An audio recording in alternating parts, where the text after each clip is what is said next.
إن الحمد لله نحمده ونستعينه ونستغفره ونعوذ بالله من شرور أنفسنا ومن سيئات أعمالنا من يهده الله فلا مضل له ومن يضلل فلا هادي له وأشهد أن لا إله إلا الله وحده لا شريك له وأشهد أن محمدا عبده ورسوله أما بعد فإن خير الحديث كتاب الله وخير الهدي هدي محمد صلى الله عليه وسلم وشر الأمور محدثاتها وكل محدثة بدعة وكل بدعة ضلالة وكل ضلالة في النار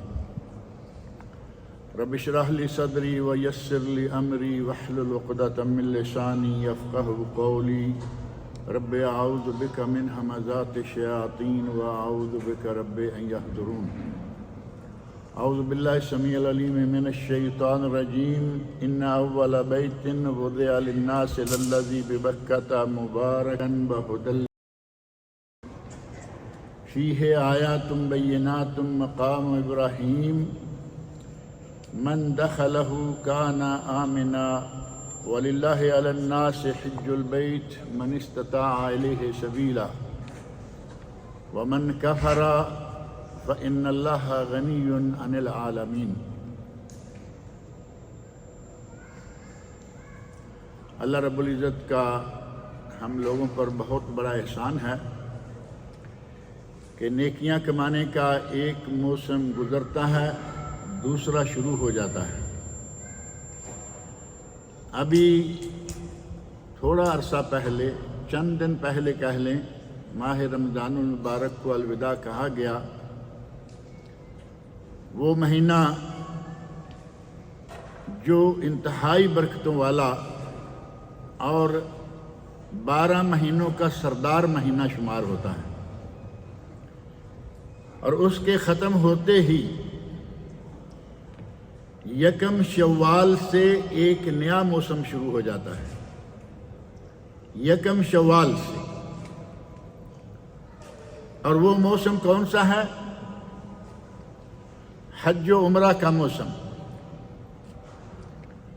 اللہ رب العزت نے حج و عمرہ کے لیے جو مواقیت مقرر فرمائے ہیں، 2 طرح کے ہیں۔ ایک مواقیت ہیں جہاں سے احرام باندھا جاتا ہے،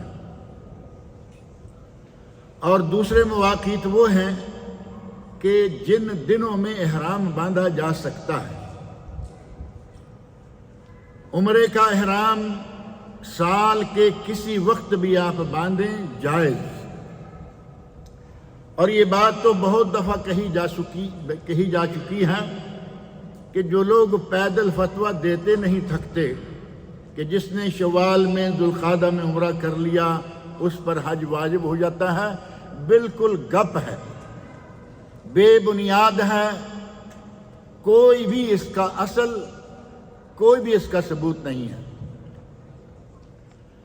اگر سرکاری اداروں کے ساتھ تعاون کی شکل میں یہ کہا جائے کہ ان دنوں میں ہمیں عمرہ نہیں کرنا چاہیے تاکہ جو باہر سے لوگ آنا شروع ہو جاتے ہیں ان کے لیے آسانی رہے تو ٹھیک ہے۔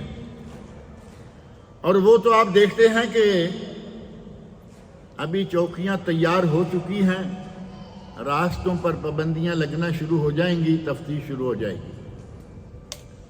اگر کسی کے پاس حج کی تصریح ہے تو مکہ جا سکتا ہے، یا اس کا اقامہ مکہ کا ہو، کہیں باہر گیا ہوا ہو، بغیر احرام کے جائے۔ اگر اس تعاون کی نیت سے آپ ان دنوں میں عمرہ نہ کریں تو ٹھیک ہے، لیکن عمرہ کر لیں تو حج واجب ہو جائے گا، ایسی کوئی بات نہیں۔ اللہ رب العزت نے قرآن کریم میں فرمایا الحج اشہر معلومات، حج کے مہینے معلوم ہیں، اور نبی اکرم صلی اللہ علیہ وسلم نے بتایا کہ وہ حج کے مہینے ماہ شوال، ماہ ذوالقعدہ اور ماہ ذوالحجہ، پہلے 13 دن یہ حج ہے۔ الحج اشہر معلومات۔ اگر کوئی حج کا احرام شوال سے پہلے باندھنا چاہے تو وہ نہیں باندھ سکتا۔ عمرے کا سارا سال، لیکن حج کے لیے ضروری ہے کہ شوال شروع ہو اور اس کے بعد حج کا سلسلہ جو ہے وہ شروع کیا جائے۔ اللہ رب العزت نے عید الفطر کے ساتھ ہی ہمارے لیے یہ موسم بھی شروع کر دیا ہے، اور سال بھر موقع بموقع کوئی نہ کوئی موسم آتا رہتا ہے۔ قرآن کریم میں اور نبی اکرم صلی اللہ علیہ وسلم کی احادیث میں حج کا بہت ہی زیادہ تذکرہ ہے، اور حج کے ساتھ ساتھ ہی جہاں جہاں بات آئے گی حج کی، وہیں ساتھ ہی ذکر آئے گا حضرت ابراہیم خلیل علیہ السلام کا۔ حضرت ابراہیم خلیل علیہ السلام جنہوں نے کعبہ کو تعمیر کیا، جنہیں اللہ رب العزت نے حکم دیا کہ کعبہ کو تعمیر کرو، وَإِذْ يَرْفَعُ إِبْرَاهِيمَ الْقَوَاعِدَ مِنَ الْبَيْتِ وَإِسْمَاعِيلَ، اللہ رب العزت نے فرمایا کہ لوگو یاد کرو وہ وقت، سورہ بقرہ میں آیت 127 اور 28، وَإِذْ يَرْفَعُ إِبْرَاهِيمُ الْقَوَاعِدَ مِنَ الْبَيْتِ وَإِسْمَاعِيلَ رَبَّنَا تَقَبَّلْ مِنَّا إِنَّكَ أَنْتَ السَّمِيعُ الْعَلِيمُ۔ ابراہیم اور ساتھ ہی ان کے بیٹے شامل ہو گئے، حضرت اسماعیل علیہ السلام، وہ بیت اللہ شریف کی تعمیر کر رہے ہیں، اور یرفع القواعد، اس کا مطلب یہ ہے کہ بیت اللہ کی بنیادیں پہلے سے موجود تھیں۔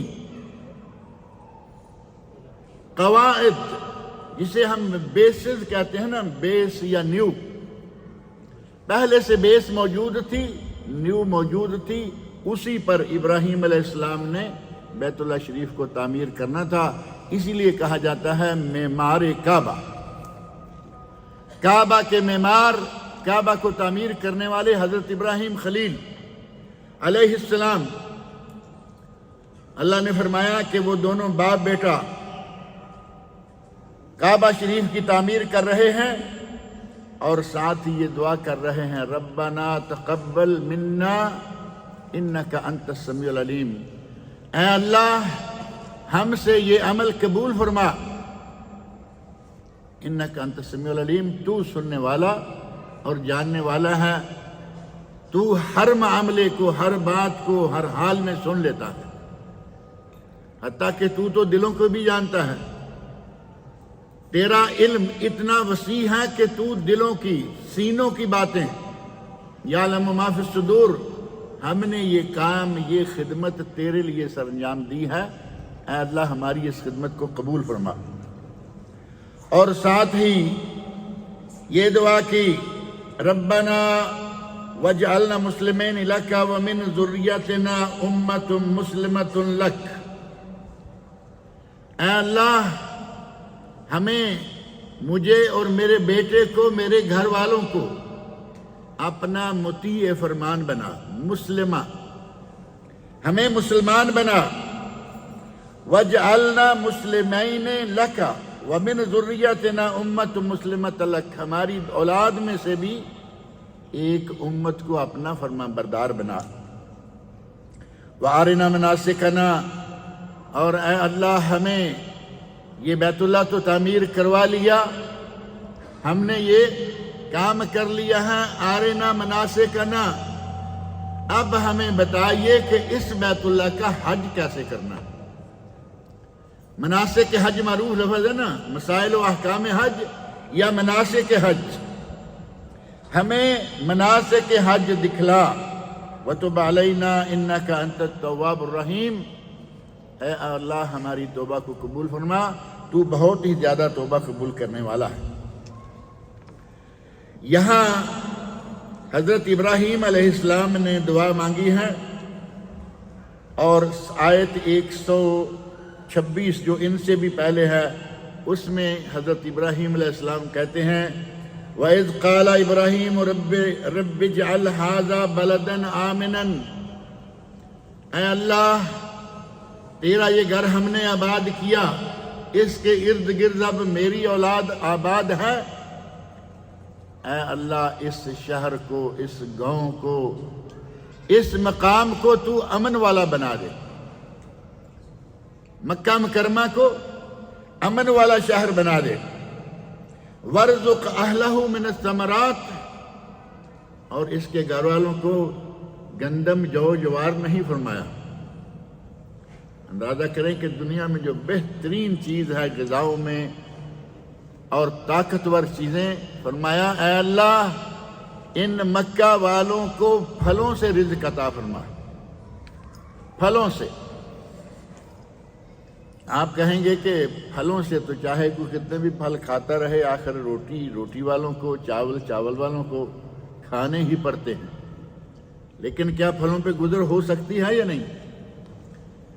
سب سے بہترین غذا طلب کی مکہ والوں کے لیے۔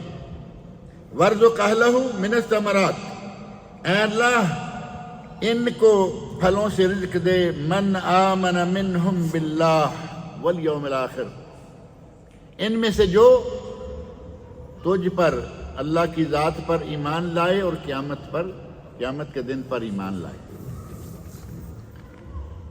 اللہ رب العزت نے یہاں بھی حضرت ابراہیم علیہ السلام کی دعا کے ساتھ ہی یہ الفاظ بھی ذکر فرمائے ہیں کہ جو ان میں سے تجھ پر ایمان لائے اور قیامت کے دن پر ایمان لائے انہیں تو پھلوں سے رزق عطا فرما۔ اور اللہ رب العزت نے رزق دیا، یہ تو بات طے ہے نا کہ مکہ مکرمہ میں الحمدللہ دنیا بھر کا ہر قسم کا پھل ملتا ہے۔ اتنی دنیا آپ یقیناً کبھی چیک کرتے ہوں گے یا یاد کر کے دیکھیں کہ آپ نے جب حج کیا، بے شمار لوگ، پورا عرفات بھرا ہوا ہے، منا بھرا ہوا ہے، مزدلفہ بھرا ہوا ہے، مکہ بھرا ہوا ہے،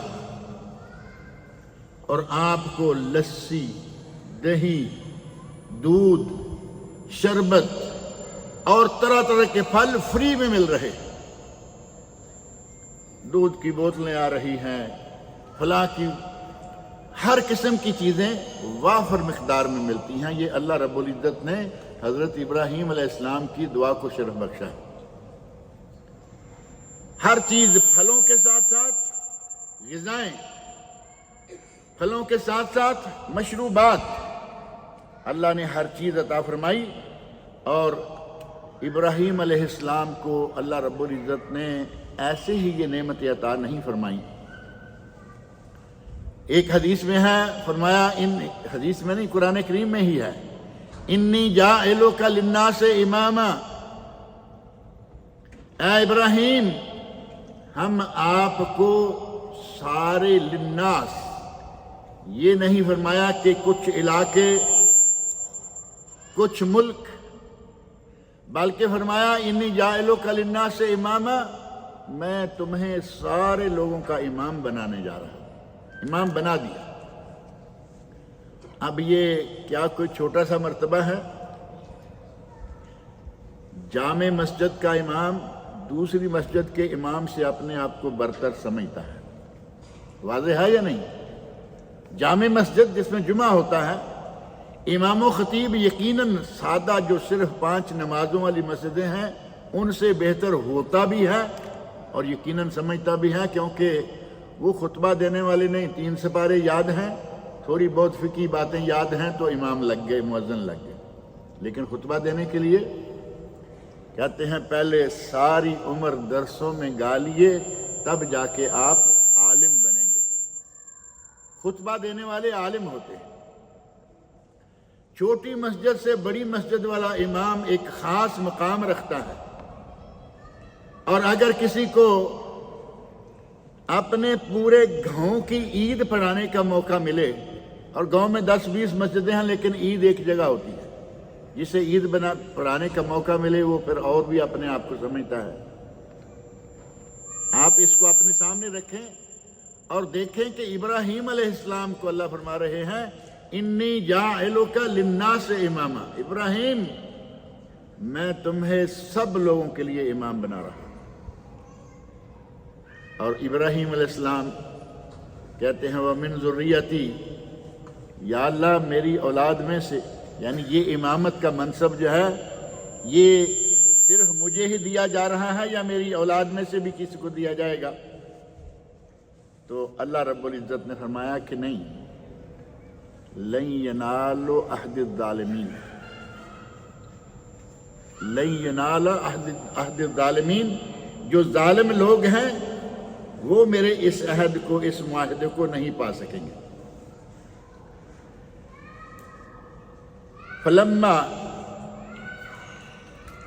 اچھا بات یہ ہے کہ ابراہیم علیہ السلام کو اتنا بڑا منصب اللہ رب العزت نے دیا تو ایسے ہی دے دیا ہوگا۔ میں نے کہا کہ اگر کسی مسجد کا خطیب بننا ہے تو اس کے لیے ساری عمر چاہیے۔ ایک تو یہ کہ 8 سال 10 سال کا کورس کرے، دوسرا یہ کہ ہر جمعہ کے لیے تیاری کر کے آئے، تیسرا یہ کہ موقع بموقع وہ کتب کا مطالعہ کرتا رہے۔ یہ ہوگا ایک خطیب کے لیے۔ اور ابراہیم علیہ السلام کو جو اتنا بڑا منصب دیا گیا تو کیا انہوں نے کچھ بھی نہ کیا ہوگا؟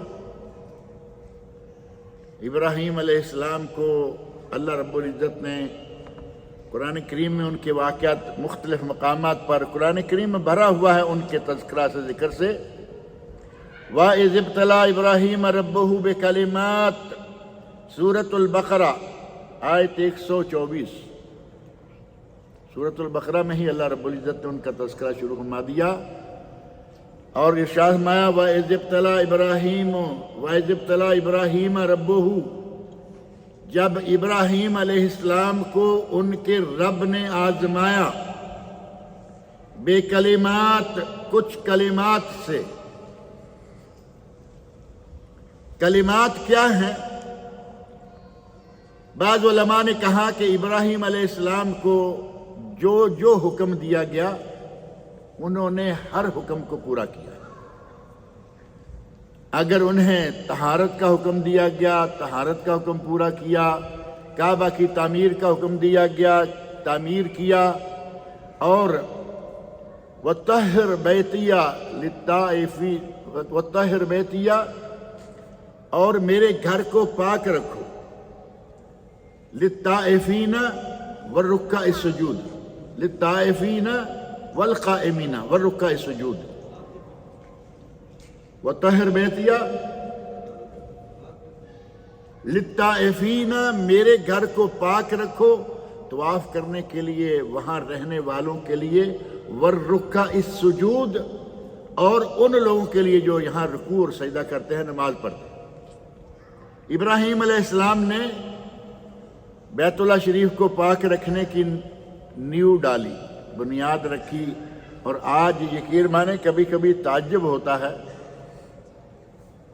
بیت اللہ کو پاک صاف رکھنے کا اہتمام اتنا ہے کہ آپ رمضان المبارک میں، باقی دنوں میں چھوڑ دیں، رمضان المبارک میں لوگوں نے روزہ رکھا ہوا ہے، اور مغرب کے وقت بیت اللہ، خانہ کعبہ سے لے کے دور بازاروں تک سارا اندر کا صحن بھرا ہوا ہے، ساری بلڈنگ بھری ہوئی ہے، چھتیں بھری ہوئی ہیں، اور باہر بازاروں تک لوگ موجود ہیں، اور ان کی افطاری مہیا کر دی گئی، وقت پر افطاری دے دی گئی، اور وہاں 10 منٹ 15 منٹ انتظار ہوتا ہے، 10 منٹ عموماً، 10 منٹ کے بعد اقامت ہوئی، اور آپ نے دیکھا کبھی کہ وہاں گندگی پڑی ہوئی ہوگی؟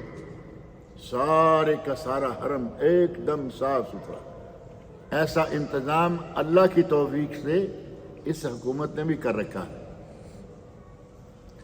اللہ رب العزت نے حضرت ابراہیم علیہ السلام کے لیے بیت اللہ کو پاک رکھنے کا حکم دیا۔ اسی طرح بعض احادیث میں آتا ہے کہ 5 من الفطرہ، 5 کام فطرت سے ہیں، اور بعض روایات میں ہے 10 من الفطرہ، 10 کام فطرت میں سے ہیں۔ ابراہیم علیہ السلام کو ان کا حکم دیا، انہوں نے انہیں بھی پورا کیا، لیکن اگر تھوڑا غور کریں تو ابراہیم علیہ السلام نے ان سے بہت بڑے بڑے کام کیے. آزمائشیں، ابراہیم علیہ السلام کی آزمائش معمولی کاموں میں نہیں لی گئی، بہت بڑے بڑے کاموں میں انہیں آزمایا گیا.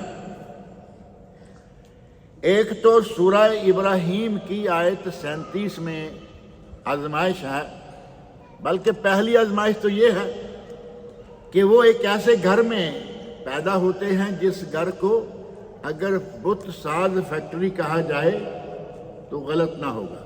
باپ بت بناتا ہے، بیچتا بھی ہے، پوجتا بھی ہے. اب ایسے مقام پہ جنم لیا، یہ بھی ایک بہت بڑی آزمائش تھی. اور اللہ رب العزت کی توفیق سے حضرت ابراہیم علیہ السلام بچپن سے ہی موحد تھے. باپ بت ساز اور ابراہیم خلیل بت شکن. ضرب خلیل بڑا مشہور جملہ ہے، علامہ اقبال نے پوری کتاب لکھی ضرب خلیل پر، یہی نام ہے ضرب خلیل. ابراہیم علیہ السلام بتوں کو چوٹیں مارتے ہیں. وہ جو بتوں کے ایک گھر کو یا ایک باڑے کو توڑا تھا وہ تو قرآن کریم میں تفصیل ہے نا. ابراہیم کے والد بت بنا رہے ہیں، پوج رہے ہیں، بیچ رہے ہیں. ابراہیم علیہ السلام نے پورے علاقے کے بتوں کا باڑا تباہ کر کے رکھ دیا. یہ تھے ضرب خلیل والے ابراہیم. اللہ رب العزت نے ابراہیم علیہ السلام کو بچپن سے ہی اس طرح آزمایا، پورے اترے. اور اللہ رب العزت نے حضرت ابراہیم علیہ السلام کو جب اولاد سے نوازا، دیر بعد اولاد ہوئی. اور جب اولاد ہوئی ابراہیم علیہ السلام کو اللہ تعالیٰ نے اسماعیل علیہ السلام سے نوازا. حضرت ابراہیم کے بیٹے پہلے حضرت اسماعیل علیہ السلام. ابراہیم کو بڑی مدت کے بعد اولاد دیر کے بعد ہو تو وہ بڑی پیاری ہوتی ہے. شادی ہوتے ہوتے 9-10 ماہ کے بعد، سال کے بعد بچہ آ جائے تو پیارا تو یقیناً ماں باپ کو ہوتا ہی ہے، لیکن اگر کسی کا 5, 7, 10 سال کے بعد بچہ ہو تو وہ بہت ہی پیارا ہو. ابراہیم علیہ السلام کے بڑے پیارے ہیں. اور جب وہ چلنے پھرنے کے لائق ہوئے، ایک امتحان تو اس وقت لیا گیا، لیکن ایک امتحان ابھی وہ شیر خار ہیں، ابھی دودھ پیتے بچے ہیں. اللہ رب العزت نے امتحان لیا، کہا ابراہیم اپنی بیوی اور اپنے بیٹے اسماعیل کو، اس وقت بیٹا صرف یہی ایک ہے، حضرت سارہ بھی موجود ہیں اور حضرت ہاجرہ بھی علیہم السلام، لیکن حضرت سارہ سے ابھی کوئی بچہ نہیں، اور اگر بچہ ہے تو حضرت ہاجرہ سے. اللہ نے حکم دیا کہ ابراہیم اپنی بیوی اور بیٹے کو یہاں سے لو، فلسطین سے لو، اور کہاں؟ اس جگہ چھوڑ کے آؤ جہاں آج خانہ کعبہ ہے. اللہ رب العزت نے حکم دیا چھوڑ کے آؤ، اور چھوڑ دیا، لے آئے. یہ نہیں کہ میرا ابھی چھوٹا سا بچہ ہے، میں کیسے لے کے جا کے وہاں جنگل میں چھوڑ دوں. یقیناً اللہ رب العزت نے وہ مقام بھی بتایا. بچے کو چھوڑا اور کہتے ہیں ربنا انی اسکنت من ذریتی بواد غیر ذی زرع عند بیتک المحرم. اے اللہ، میں نے اپنی اولاد کو، ذریہ بیٹا ہو گیا نا، رب انی اسکنت من ذریتی، اے اللہ میں نے اپنی اولاد کو اس وادی میں چھوڑا ہے تیرے حکم پر، غیر ذی زرع، جہاں کوئی زراعت، کوئی باغبانی، نہ باغات ہیں نہ فصلیں ہیں، کوئی چیز بھی نہیں ہوتی، صرف پہاڑی علاقہ ہے.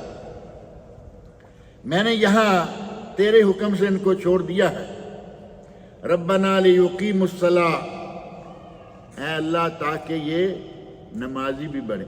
یہ دعا بھی ہوگی ساتھ کہ میری اولاد کو نمازی بھی بنانا. فَاجْعَلْ أَفْئِدَةً مِّنَ النَّاسِ تَهْوِي إِلَيْهِمْ، اے اللہ لوگوں کے دلوں کو پھیر دے کہ وہ ان کی طرف لپکے چلے آئیں. تَهْوِي إِلَيْهِمْ،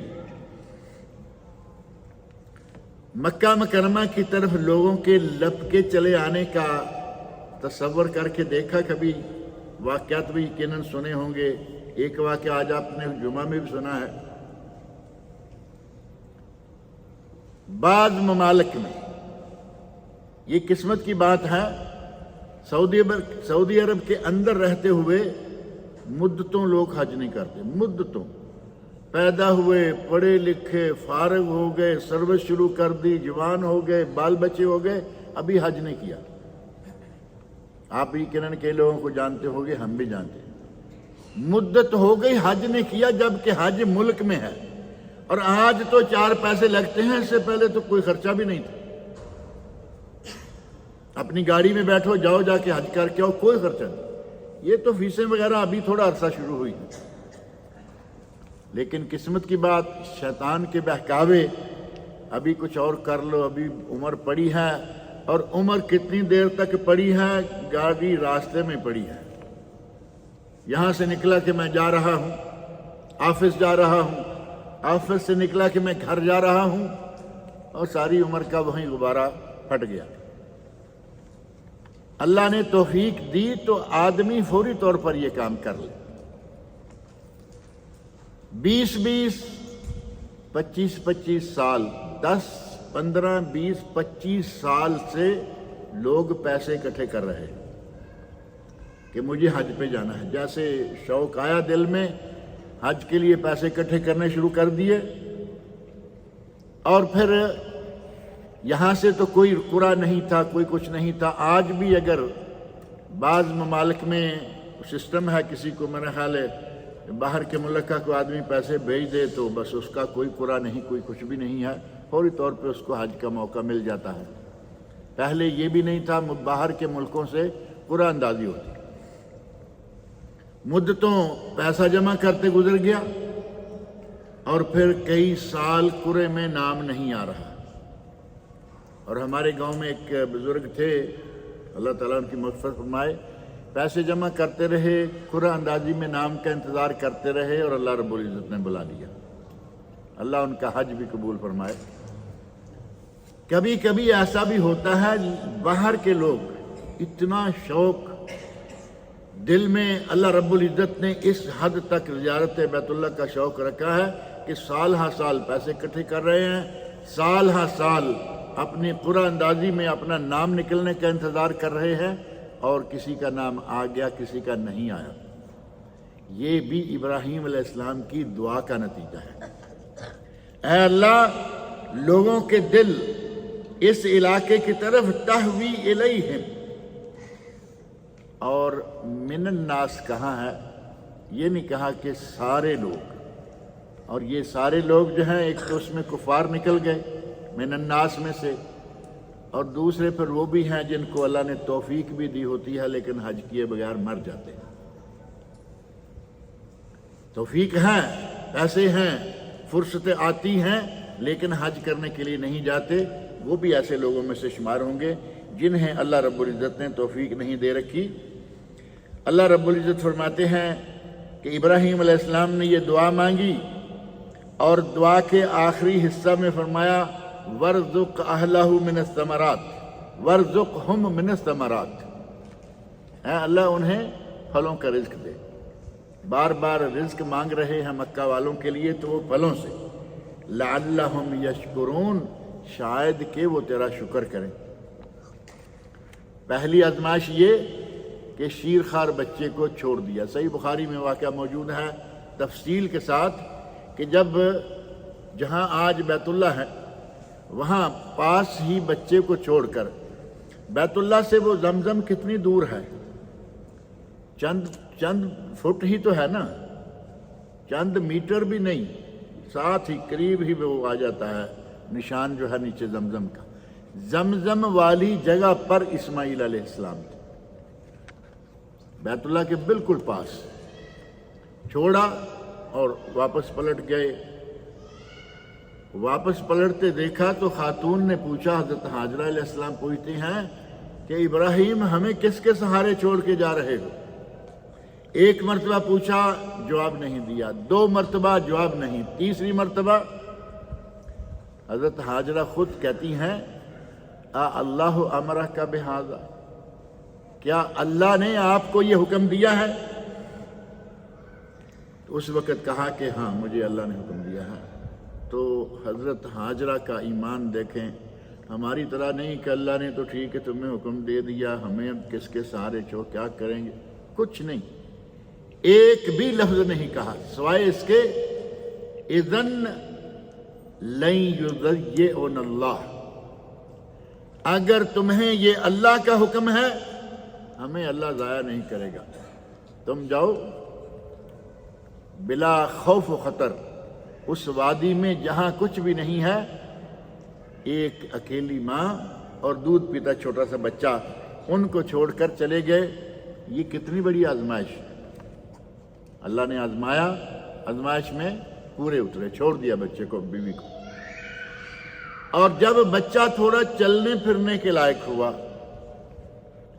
فلما بلغ معه السعی، اسماعیل علیہ السلام نے چلنا شروع کیا۔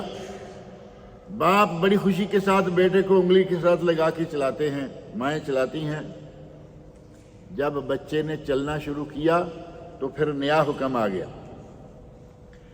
فلما بلغ معه السعی قال یا بنی انی ارى فی المنام انی اذبحک فانظر ماذا تری، بیٹا میں نے خواب دیکھا ہے، میں نے دیکھا ہے کہ میں تمہیں ذبح کر رہا۔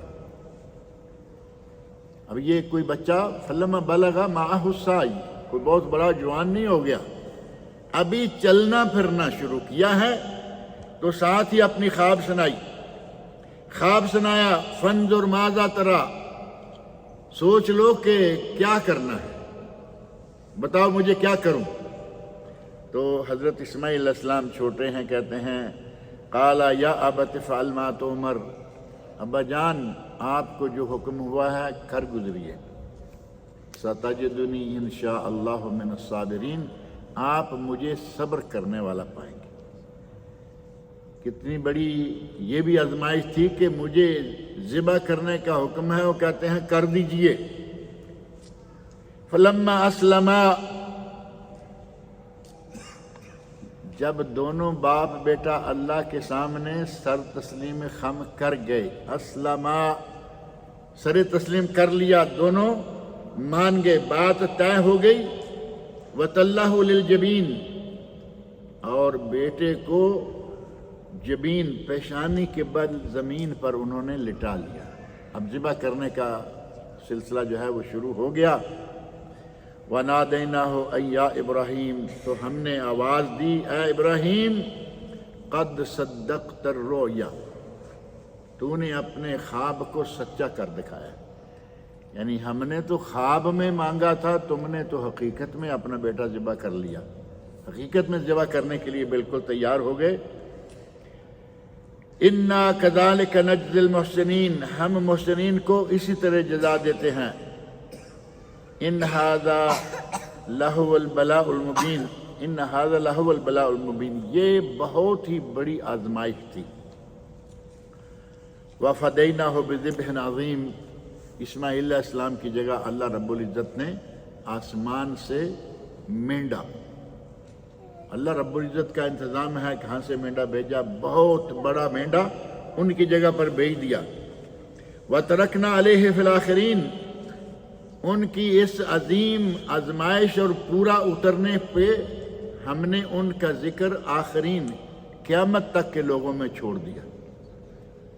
ابھی ابراہیم علیہ السلام کو عیسائی مانتے ہیں، یہودی مانتے ہیں، مسلمان مانتے ہیں، قیامت تک ان کا ذکر جو ہے موجود رہے گا، باقی رہے گا۔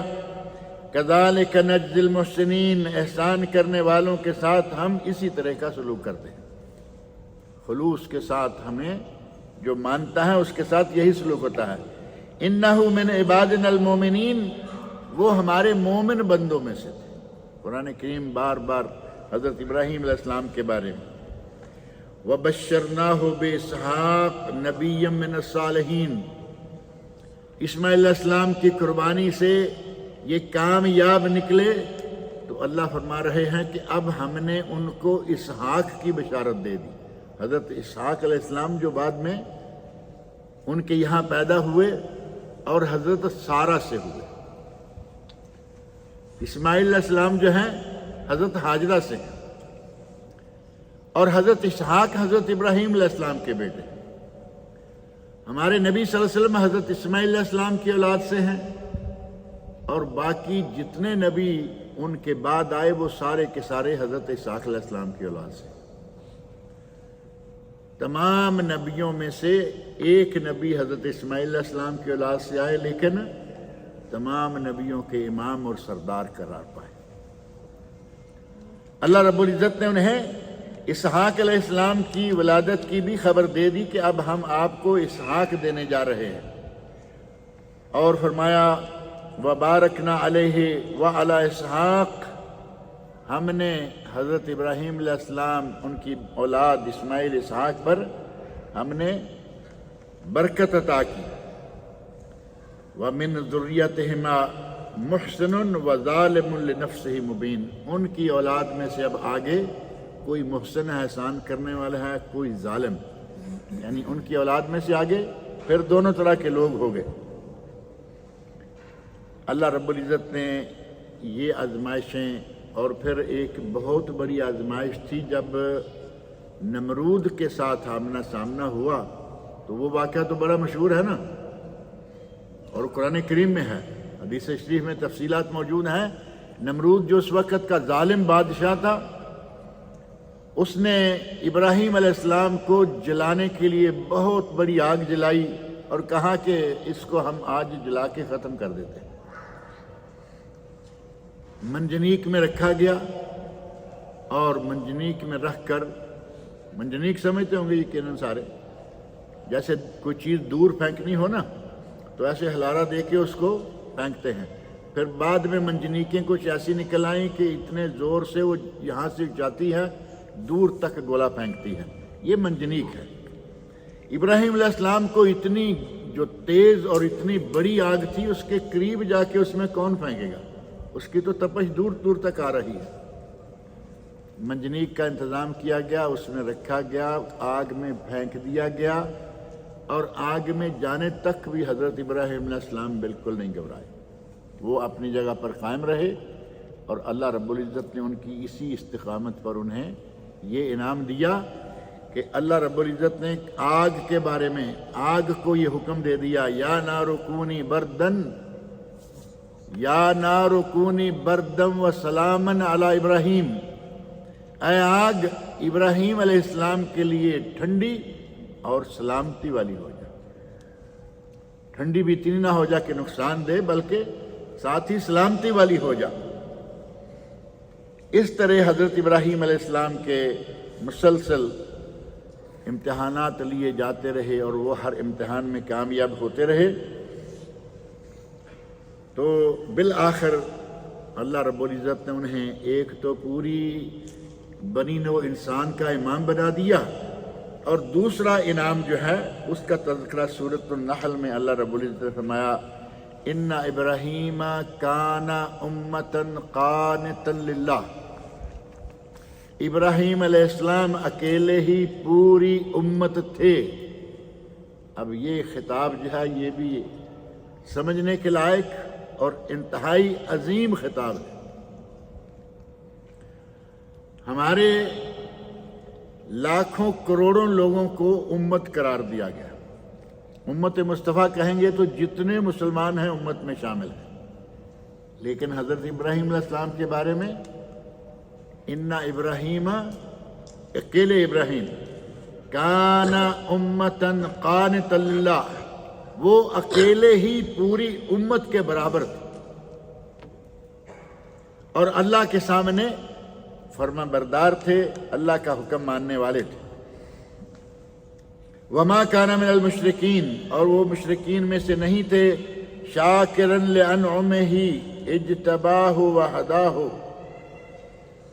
وہ اللہ کے شکر گزار بندوں میں سے تھے، اللہ نے انہیں چن لیا اور انہیں ہدایت دی الی صراط مستقیم، صراط مستقیم کی طرف، وآتیناہ فی الدنیا حسنہ وانہ فی الآخرۃ لمن الصالحین، ہم نے انہیں دنیا میں بھی نیکی دی اور آخرت میں بھی وہ نیک بندوں میں شمار ہوں گے۔ ابراہیم علیہ السلام کی یہ آزمائشیں ہیں جن کے نتیجے میں اللہ رب العزت نے ان کو اتنے بڑے بڑے خطاب، اتنے بڑے بڑے ٹائٹل دیے، اتنے بڑے بڑے انعامات سے نوازا، اور اسی ابراہیم علیہ السلام کی یاد میں یہ حج بھی ہے۔ ابراہیم علیہ السلام کو اللہ رب العزت نے حکم دیا تھا، اے ابراہیم اذن فی الناس بالحج، اے ابراہیم حج کا اعلان کر دو۔ اذن فی الناس بالحج یاتوک رجالا وعلی کل ضامر یاتین من کل فج عمیق۔ اے ابراہیم لوگوں میں اعلان کر دو، یہ تمہارے پاس دنیا کے کونے کونے سے، نشیب سے، فراز سے، وادیوں سے، صحراؤں سے، دنیا کے کونے کونے سے یہ آئیں گے۔ یا تو کا آئیں گے رجالن، پاؤں پہ چلتے ہوئے، اور بڑی دنیا پاؤں پہ چل کے حج کیا کرتی تھی، اور آج بھی مکہ والے، مدینہ والے، قریب والے لوگ جو ہیں وہ پیدل بھی سفر کر لیتے ہیں، جدہ والے۔ لیکن یہ بات ذہن میں رکھیں کہ اگر ساری سہولتیں میسر ہوں اور اس کے باوجود آدمی ساری سہولتیں چھوڑ کر کہے کہ نہیں مجھے تو انڈیا سے سیدھا، پاکستان سے سیدھا مکہ تک پیدل جانا ہے، تو یہ بھی اللہ کی نعمتوں کا انکار ہوگا۔ آپ نے دیکھا ہوگا پچھلے دنوں کچھ لوگ حج پہ نکلے، ایک صاحب امارات سے شروع ہوئے اور وہ حج پہ آئے، ٹرالی لی ہوئی ہے، سامان اس میں رکھا ہوا ہے، پیدل چلتے آ رہے ہیں، یہاں کیمرے والا، وہاں کیمرے والا، اس شہر میں کیمرے والا، وہ اتنا میڈیا میں چڑھا، ریاکاری کا عنصر انسان ہے۔ اللہ نے دولت دے رکھی ہے تو پھر یہ نبی صلی اللہ علیہ وسلم کے عہد میں یہ بات ذہن میں رکھیں، پیدل چلنے والوں کے لیے خاص طور پر نسخہ نبی صلی اللہ علیہ وسلم کی احادیث میں ملتا ہے۔ پیدل اپنے بچوں کے کندھوں پہ وہ اس کو گھسیٹ کے لے کے آ رہے ہیں۔ پوچھا ماں بال الشیخ، اس بزرگ کی کیا صورتحال ہے، کیوں یہ ایسا چل رہا ہے؟ تو انہوں نے کہا کہ اس نے یہ نظر مان لی ہے کہ یہ پیدل حج کرے گا۔ نبی اکرم صلی اللہ علیہ وسلم فرمایا کہ اس کی نظر کا کفارہ دو اور اسے کہو کہ یہ سوار ہو، سواریاں موجود ہیں، اس قسم کی نظر ماننے کی کوئی ضرورت نہیں۔ اس نے نظر مانی، نظر تڑوا دی نبی صلی اللہ علیہ وسلم نے، کفارہ دو اور یہ نظر ختم کرو، اسے کہو کہ سوار ہو کے جائے۔ اور آج ہمارے پتہ نہیں کیا سمجھتے ہیں کہ کیا ہوگا، میڈیا کی اللہ رب العزت ان کے دلوں کو پاک رکھے، امید ہے کہ ان کے دل پاک ہوں گے اس ریاکاری سے، لیکن اس میں ریاکاری آ جاتی ہے۔ اللہ کی نعمتوں کا یہ ناشکری بھی ہے، نعمتیں اللہ نے اتنی دے رکھی ہیں اور آدمی کہے کہ نہیں مجھے پیدل جانا ہے۔ دنیا بھر سے فرمایا کہ لوگ آئیں گے اور پتلی دبلی اونٹنیاں، اور وہ اونٹنیاں کمزور نہیں ہوں گی بلکہ وہ بعض لوگ عربوں میں تضمیر ایک قاعدہ ہے کہ اونٹنی کو کھلاتے ہیں کچھ ایسا، پلاتے ہیں کچھ اس انداز سے، اور بگاتے دوڑاتے ہیں ایسے جیسے ریس والے گھوڑوں کے ساتھ نہیں کیا جاتا کہ یہ کہیں موٹا نہ ہو جائے کھا کھا کے، کھائے بہت، طاقتور رہے لیکن ہلکا پھلکا رہے۔ یہ ہے ضامرن، یہ آئیں گے تمہارے یاتینا رجالن، یہ آئیں گے پیدل چلتے ہوئے، وَعَلَى كُلِّ ضَامِرٍ يَأْتِينَ مِنْ كُلِّ فَجٍّ عَمِيقٍ، دور دراز سے لوگ آئیں گے، لِيَشْهَدُوا مَنَافِعَ لَهُمْ، تاکہ اپنے منافع دیکھیں، یعنی مکہ میں آ کے وہ حج بھی کریں گے، عبادتیں کریں گے، اور اگر کوئی تجارت کرنا چاہے اس دوران تو کوئی منع نہیں، اللہ رب العزت نے باقاعدہ اس کی اجازت دی ہے۔ حضرت ابراہیم علیہ السلام کو اللہ نے حکم دیا کہ تم اعلان کر دو۔ اب ابراہیم علیہ السلام بعض کتب تفسیر جیسے معالم التنزیل امام بغوی، تفسیر ابن جریر امام ابن جریر طبری، تفسیر ابن کثیر اور تفسیر ابن ابی حاتم، ان میں سے بہت ساری تفصیلات لکھی ہوئی ہیں۔ خلاصہ یہ ہے کہ ابراہیم علیہ السلام کہتے ہیں اے اللہ، میں نے اگر حج کا اعلان کیا بھی تو میری آواز کہاں تک جائے گی؟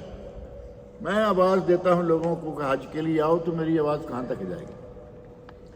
حضرت ابن عباس، امام مجاہد اور اسی طرح بہت سارے بڑے بڑے مفسرین کرام کہتے ہیں کہ اکرمہ ہیں، سعید بن جبیر ہیں، اور سلف صالحین میں سے بہت سارے مفسرین ہیں، وہ کہتے ہیں کہ اللہ رب العزت نے حکم دیا ابراہیم آواز آپ دیں اور پہنچا ہم دیں گے، تیرا کام ہے آواز دینا اور ہمارا کام ہے آواز کو پہنچانا۔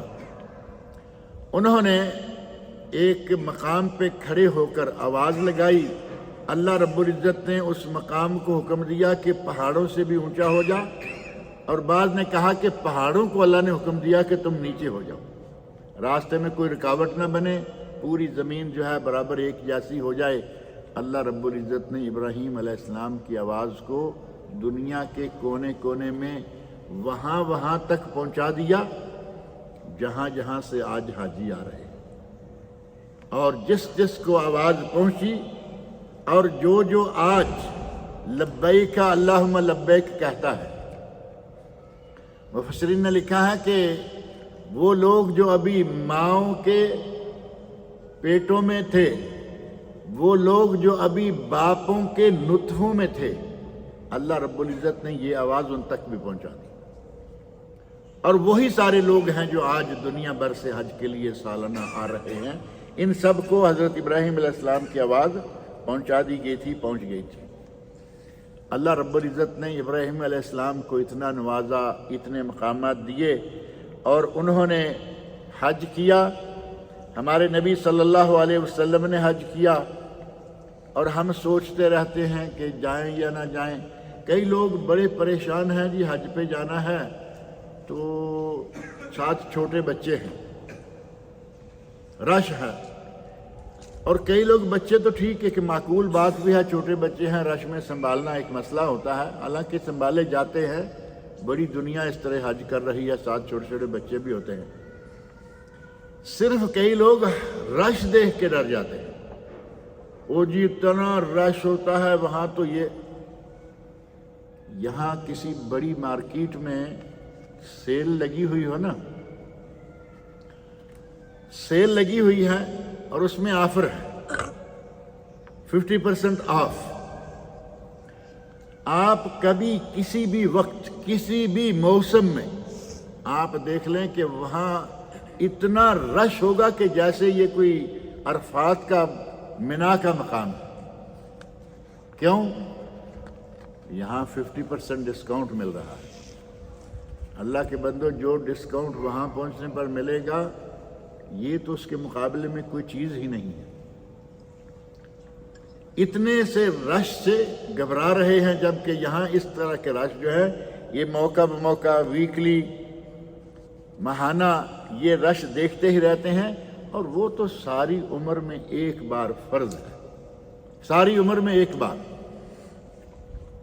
اور اگر اللہ توفیق دے تو ہر 5 سال کے بعد ایک مرتبہ، توفیق دے اللہ تو 5 سال کے بعد۔ یہاں سعودی عرب کی مہر بھی آپ جانتے ہیں نا، جو حج کر لے اس پہ 5 سال کی مہر لگا دیتے ہیں کہ آپ 5 سال آرام کرو، دوسرے لوگوں کو حج کرنے دو، ٹھیک ہے۔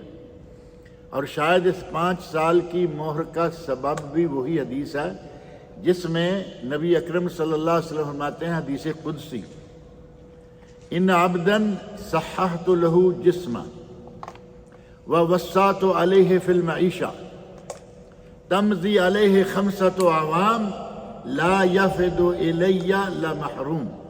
میں نے اپنے بندے کو صحت و عافیت دی، اپنے بندے کو مال و دولت دیا، اس پر 5 سال گزر جاتے ہیں، یہ میرے پاس مہمان بن کے نہیں آتا، لا یفد الی، میرا مہمان بن کے نہیں آتا، لمحروم، یہ میری رحمتوں سے محروم انسان ہے۔